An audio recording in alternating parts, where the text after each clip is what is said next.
Olá, nós estamos no ar com o Primavera Saúde. Hoje o nosso tema é um pouquinho diferente. Nós não vamos falar de alguma doença específica, algum tratamento específico ou especialidade.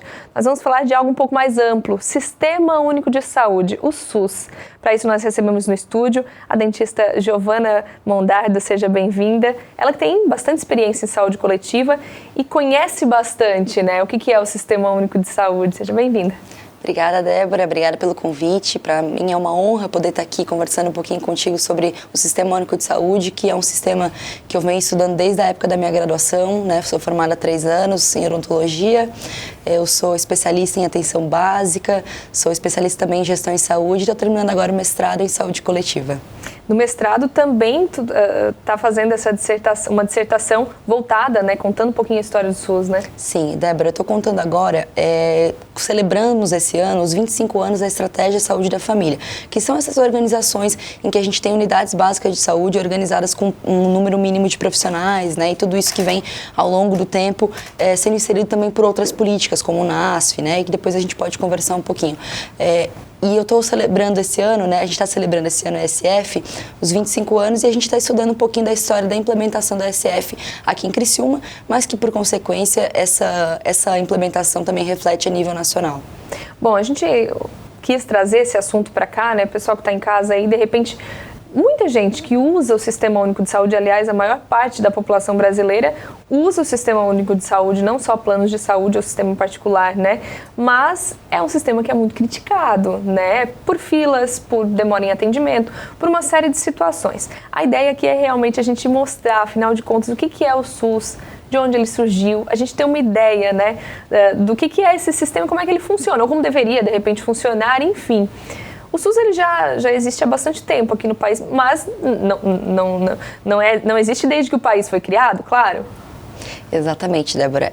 O SUS ele foi consolidado com uma luta histórica que a gente chama de reforma sanitária. A reforma sanitária começou lá pela década de 70 e a partir daí começou muitos movimentos intelectuais, acadêmicos, estudantes, movimentos sociais, tudo isso engajado numa luta por uma saúde pública de qualidade. Porque muitos países já começavam a discutir algumas décadas atrás esse acesso à saúde, né, de forma universal. Quando a gente fala universal, significa dizer que todo mundo tem acesso à saúde, desde o rico até aquele que mora embaixo da ponte. Então, é isso que é o acesso universal. E no Brasil se discutia muito isso como um engajamento popular. E a partir daí foram amadurecendo discursos, conversas, propostas. E a gente consolidou, então, em 86, a 8ª Conferência Nacional de Saúde, que foi uma conferência histórica, que a nível internacional as pessoas olham para essa conferência e identificam um papel diferente no mundo, que foi a participação social em saúde. Naquela época, né, antes disso, todas as conferências que se faziam para reunir, para discutir saúde no Brasil, eram feitas apenas por intelectuais, políticos, e não tinha participação do povo, que é quem usa o SUS. Então, a partir da 8ª conferência, que foi em 1986, se consolidou a participação social em saúde. Desse modo, em 88, a gente conseguiu conquistar na Constituição Federal de 88, o direito à saúde, o direito universal à saúde. Então, é um direito que a gente tem e é um dever do Estado. E a partir daí, a gente foi consolidando as políticas, né? Em 90, a gente teve as publicações das leis orgânicas do SUS, que é a Lei 8080, que fala de toda a organização do sistema, né, e a Lei 8.142, que já vai vir falando um pouco do financiamento e da participação social. Então, são 2 leis que regem esse nosso sistema, que são as principais e que se consolidou lá em 90, onde a gente pôde, nos próximos anos, né, nas próximas décadas, ir constituindo algumas outras políticas que fizeram a grande diferença para o SUS ser o que ele é hoje e ter o resultado que a gente teve ao longo desses tempos. Antes disso, já se tinha atendimento público, atendimento gratuito em saúde e ele só foi se consolidando depois? Como é que era? O que deu essa diferença, né? Antes, Débora, a gente tinha, lá atrás, na época de Getúlio Vargas, se tinha uma tentativa de oferecer um sistema de saúde. Como era isso? Através das caixas de aposentadorias e pensões. Então, a gente sabe que hoje a atenção à saúde está dentro da Seguridade Social, junto com a assistência social, né, e a Previdência. Então, tudo isso fazia parte do acesso à saúde, ou seja, só tinha acesso à saúde quem trabalhava, quem tinha carteira assinada. Por uma época em que o Brasil passou por uma industrialização muito grande, né, um investimento muito forte na indústria, onde que mobilizou muitos trabalhadores também para participar dessa luta em defesa do SUS, porque para eles era assim, eu tenho acesso à saúde, mas a minha família já não tem. E muitas vezes aquela era a única pessoa que trabalhava na casa, né? Então isso foi sendo uma dificuldade no cotidiano, né? Em dificuldades das condições de saúde também da época, foram fazendo com que as pessoas fossem se engajando, né? E aí foi o que a gente chamava do antigo INAMPS, né? Que é o Instituto Nacional de Aposentadoria de Previdência Social, né? Então isso era também uma alternativa para que essas pessoas que trabalhassem podiam ter acesso à saúde. Então foi na realidade um marco histórico, né? Para o país essa implantação do sistema, né? E até mundial, né? Porque hoje o Sistema Único de Saúde brasileiro já tem uma certa referência no mundo, né? Com certeza. Existe uma conferência que a gente chama de Conferência de Alma Ata, que aconteceu em Alma Ata, e a gente se consolidou nessa conferência, foi tirado como uma deliberação saúde para todos até os anos 2000. E isso foi uma deliberação muito importante que os intelectuais brasileiros, que os estudiosos, os profissionais de saúde trouxeram para o Brasil para dizer, não, nós vamos conquistar a saúde para todos até os anos 2000. E conseguimos até uma década antes, o que foi muito bom. E foi sim uma conquista mundial, porque a gente considera, né, até hoje o Brasil ainda é considerado o único país com um sistema público de saúde com mais de 100 milhões de pessoas. No caso, a gente não tem só 100 milhões, a gente tem o dobro, né? Tem 200 milhões de pessoas utilizam o sistema, porque o SUS ele é uma política universal, né? A gente fala que hoje algumas pesquisas têm mostrado que 75% da população brasileira só utiliza o SUS, não tem acesso a qualquer outro plano de saúde, qualquer outra linha da saúde que não seja pública. A gente sabe hoje que a cobertura vacinal do Brasil é referência mundial também. A questão dos transplantes no Brasil, hoje 99% dos transplantes no Brasil são feitos pelo SUS, né? Isso quase que não existe em outro país, né? Então a gente tem se tornado referência em muitas coisas. Ao longo da década de 90, a gente conseguiu diminuir a mortalidade infantil, né, materna infantil, diminuir também as internações por causas evitáveis, né? Antigamente, Débora, as pessoas morriam de diarreia. As crianças morriam de diarreia naquela época, né? E com o avanço de alguns programas, entre eles alguns que é importante destacar, como por exemplo o programa de agentes comunitários de saúde, que é aquele programa em que as pessoas que entram nesse processo seletivo, que geralmente são organizados nos municípios, precisam morar nos bairros e visitando as pessoas, conhecendo as condições de vida, conhecendo as condições de saúde daquelas pessoas para poder levar para uma unidade de saúde qual é o problema que tem lá naquela casa, número 500. E está dentro do SUS também, está dentro do sistema todo esse Com certeza, todo esse processo gratuito, né? A gente tem um aumento das visitas domiciliares por profissionais, né? A gente tem planos de saúde hoje que oferecem pacotes Plus, por exemplo, que não tem visita domiciliar. E a gente no SUS tem isso. Lógico, né? A gente paga imposto para isso, todos nós pagamos, desde o mais rico até o mais pobre, isso é igual, né? A gente vê também um outro programa que fez bastante diferença, foi a implementação da Estratégia de Saúde da Família, que foi em 94, né? Então, esse programa que trouxe uma transformação e alguns ousam dizer revolução na saúde brasileira, e não só na saúde, mas não só nas condições de saúde, mas de forma muito especial na educação, na segurança, né? Oferecendo caminhos para que o Brasil pudesse avançar com mais qualidade de vida e que a gente pudesse aumentar também a expectativa de vida. Bom, e o SUS está sempre também melhorando e ampliando justamente por conta dessas demandas, né? É uma demanda que faz surgir também programas novos? Com certeza. A gente passou por uma época em que as crianças e as pessoas morriam por causas evitáveis. Hoje a gente passou por um processo de transição epidemiológica que a gente tem 3 causas de morte principais no país e os programas do SUS hoje têm se transformado e se dedicado a combater essas 3 causas, que são as doenças infecto-contagiosas, que são as doenças por causas externas, né, acidentes enfim, e as doenças crônicas, que são hoje o principal trunfo do SUS, né? A gente identifica que até 2030, 80% da população com mais de 60 anos vai ter pelo menos uma doença crônica. Diabetes, hipertensão, todos esses problemas que as pessoas convivem uma vida inteira. A expectativa de vida do brasileiro hoje aumentou significativamente. Só que as pessoas precisam envelhecer com qualidade. E para envelhecer com qualidade é que o SUS oferece programas diferenciados, como por exemplo, o Núcleo de Apoio à Saúde da Família, que oferece outros profissionais que não somente aqueles que estão nas unidades básicas, que são psicólogos, fisioterapeutas, às vezes terapeuta ocupacional, né? Profissionais que vão somar nesse processo de envelhecimento também, né? De combater as doenças crônicas, para além de tratá-las, ajudar a evitar elas para nossa geração, né? Para ver, né? Às vezes a gente fala de SUS, a primeira coisa que a gente pensa é hospitais e consulta, né? E não para pensar que o sistema é muito mais do que isso, né? Você falou a vacinação, esses atendimentos, agentes de saúde. Então, é muito mais, né? Tudo que tem de saúde pública, de saúde gratuita, hoje está dentro do Sistema Único de Saúde.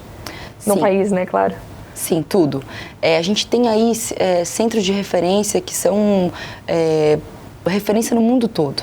Né? O Santa Catarina também tem algumas experiências, outros estados, Minas Gerais, né? São Paulo, Nordeste tem algumas experiências muito exitosas em saúde e são também estimuladas, né? Para que a gente tenha essa divulgação maior, né? Porque, Débora, o que a gente costuma ver na mídia? A gente costuma ver muito as filas, ver muito as dificuldades de demora para consulta de especialista, e isso acontece na prática de fato. Não é porque eu estudo saúde coletiva que eu não sei reconhecer as grandes dificuldades. Muito pelo contrário. Uma das grandes dificuldades que a gente tem no SUS é o financiamento, né? Que lá em 90, quando o SUS foi criado, ele já começou com um veto presidencial na época sobre o financiamento, o que foi muito ruim para o seu começo. Mas ainda assim a gente conseguiu dar a volta por cima a respeito disso e tem se sustentado.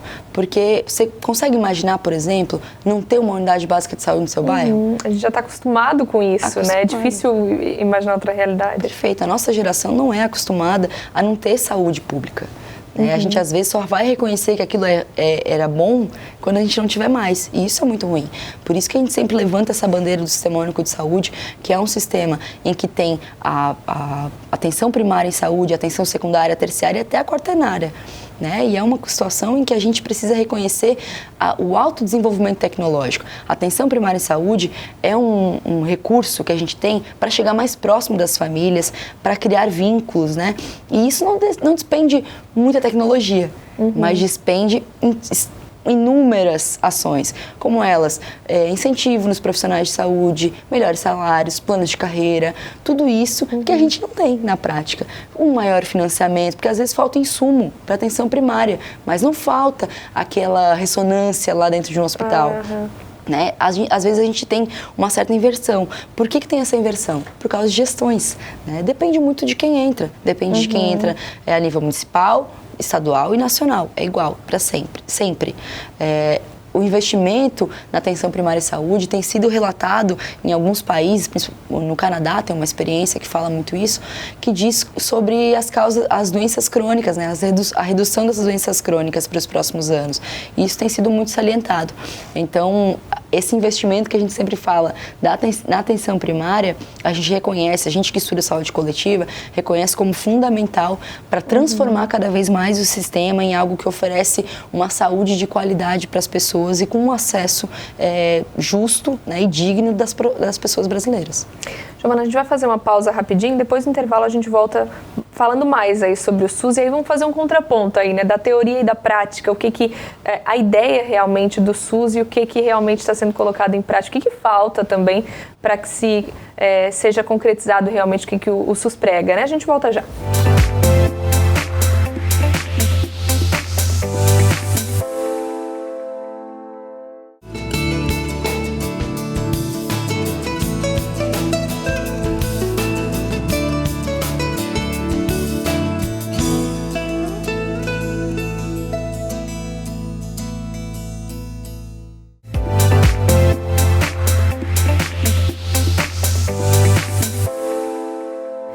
Voltamos com o Primavera Saúde. Hoje nós recebemos a Giovana Mondardo para falar sobre um assunto bem amplo em relação à saúde, que é o Sistema Único de Saúde, o SUS.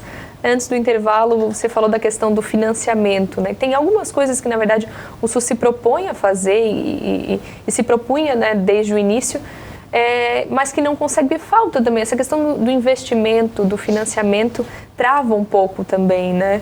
Com certeza. É a maior dificuldade do SUS hoje? Hoje a maior dificuldade do SUS é o financiamento, entre outras coisas, né? A questão de recursos humanos, a questão de gestão, né? Tudo isso tem culminado numa saúde pública que às vezes incomoda as pessoas, porque a gente paga por aquilo, né? E você se consultar na atenção primária em saúde com um médico, um clínico geral, e ele te encaminhar para alguém que você precisa, de fato, para um oftalmologista, por exemplo, que às vezes chega a levar 2 anos para ser atendido.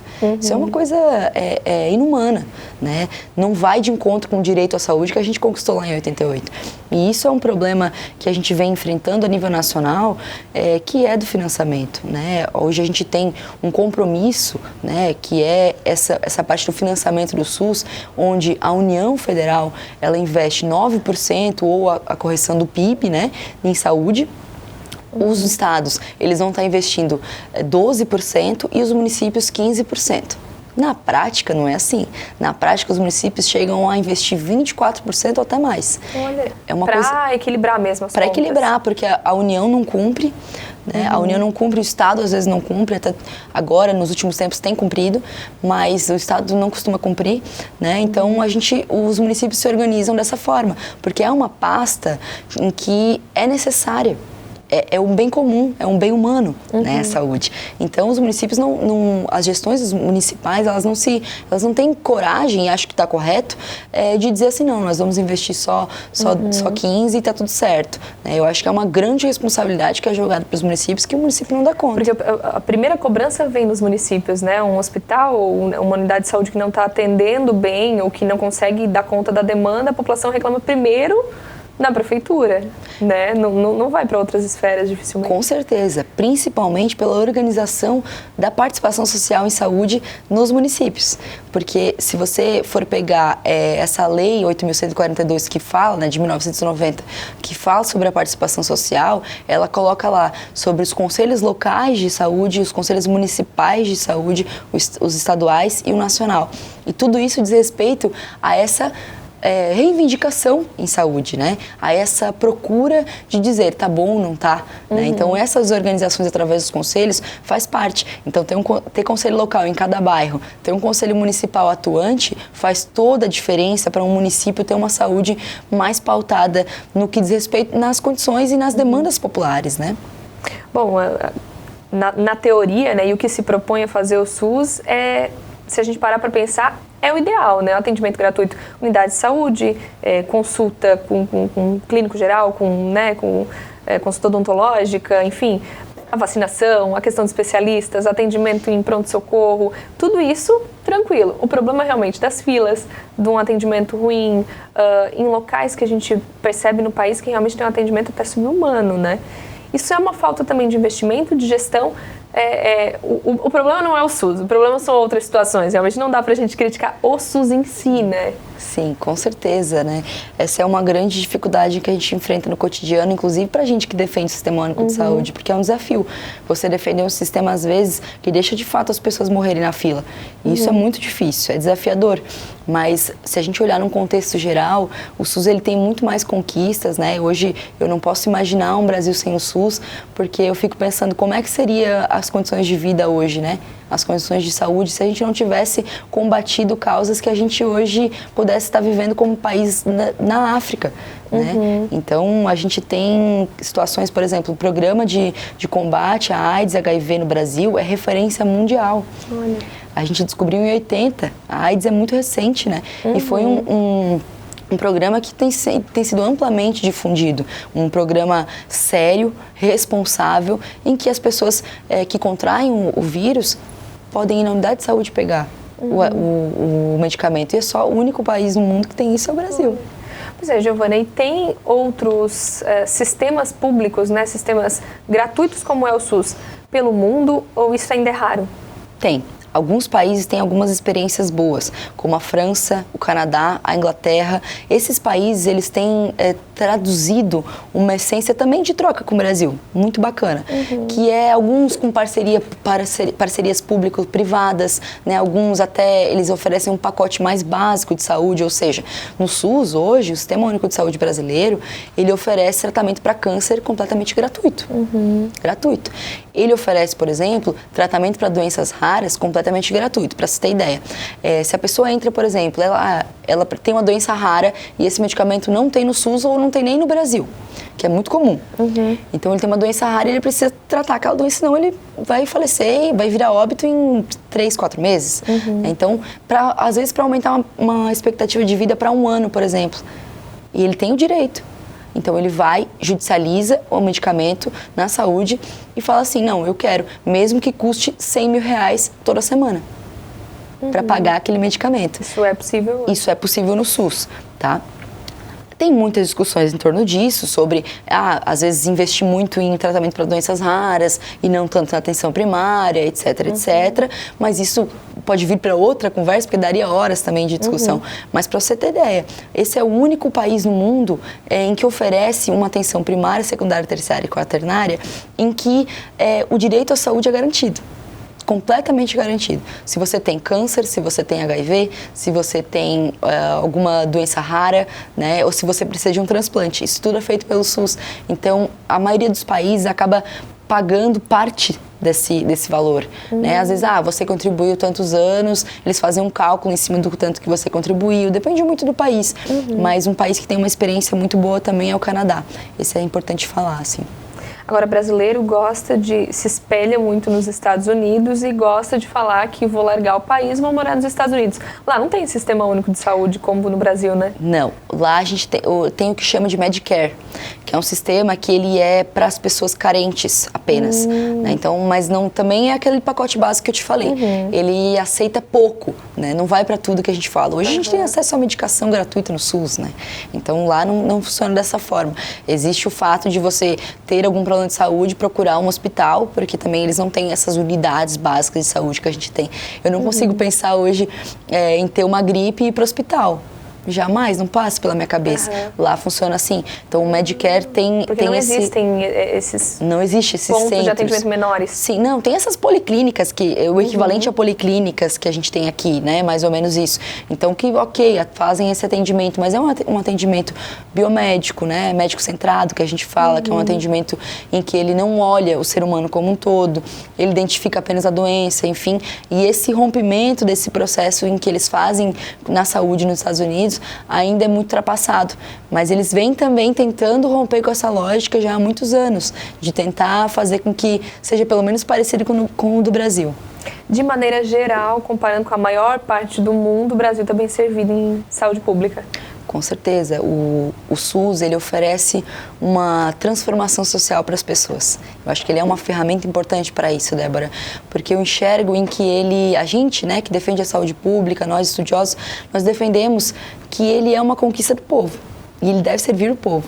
E quem deve reivindicar isso somos nós mesmos. Né? Então, a participação social em saúde faz parte de melhorar o sistema. Se a gente não se envolver, não se engajar em defesa do SUS, um SUS que pode ser que na década de 90 a gente olhava para o SUS com olhos melhores. Né? Muita gente não acreditava que ia sair, para começar. Mas pode ser que naquela época as pessoas olhavam assim, não, realmente, redução da mortalidade infantil, internações, né? Tudo isso em que a gente foi avançando. E hoje a gente, às vezes, fica num certo comodismo, porque a gente também se acostumou a isso, né? E a gente não pode se acostumar, nunca, sobre nada na vida. E de forma bem especial na saúde, né? O Sistema Único de Saúde é referência mundial e a gente precisa se orgulhar de um sistema que faz parte da nossa vida, que faz parte da vida de pessoas que às vezes precisam muito e, das vezes, pessoas que têm grande condição financeira, mas que vai lá vacinar o seu filho na unidade e tem todo o direito, né? Isso que é bacana.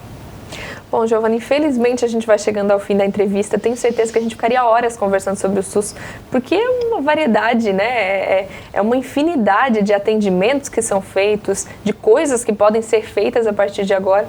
Mas infelizmente a gente teve que pincelar aí, né? Acho que para quem está em casa e ficou curioso, vale dar uma pesquisada, né? No que é o SUS realmente, história do SUS e, como você falou, se engajar também nisso, né? E auxiliar, essa participação é importante para que o sistema venha só melhorar, com certeza. Sem dúvidas, Débora. Eu acho que esse estímulo em que a gente acaba proporcionando com essas entrevistas, essas conversas, eles dão com que as pessoas pelo menos coloquem uma pulga atrás da orelha e vão se responsabilizar. Porque o SUS é um direito nosso e o bom funcionamento dele também depende de nós. Tudo bem que tem um monte de outras nuances aí envolvidas nisso, mas que a gente precisa reconhecer a nossa parcela de responsabilidade nisso, né? O Sistema Único de Saúde precisa ser defendido, precisa ser levado a sério e precisa ser cada vez mais ampliado para que mais pessoas tenham acesso à saúde sem nenhuma distinção. Com certeza. Obrigada, Giovana. Para você que está em casa, dá uma pesquisada para conhecer um pouquinho mais aí do SUS, né? E a gente traz a Giovana outras vezes aqui para a gente falar um pouquinho mais disso. Ela vai, com certeza, descobrir muito mais coisas aí nessa pesquisa de mestrado, né? Então, com certeza, a gente vai trazer ela mais aqui. Obrigada, Giovana. Até a próxima. Muito obrigada pelo convite. A gente vai ficando por aqui com Primavera Saúde. Nós voltamos na semana que vem, falando mais de saúde, qualidade de vida e bem-estar aqui na TV Primavera. Até lá!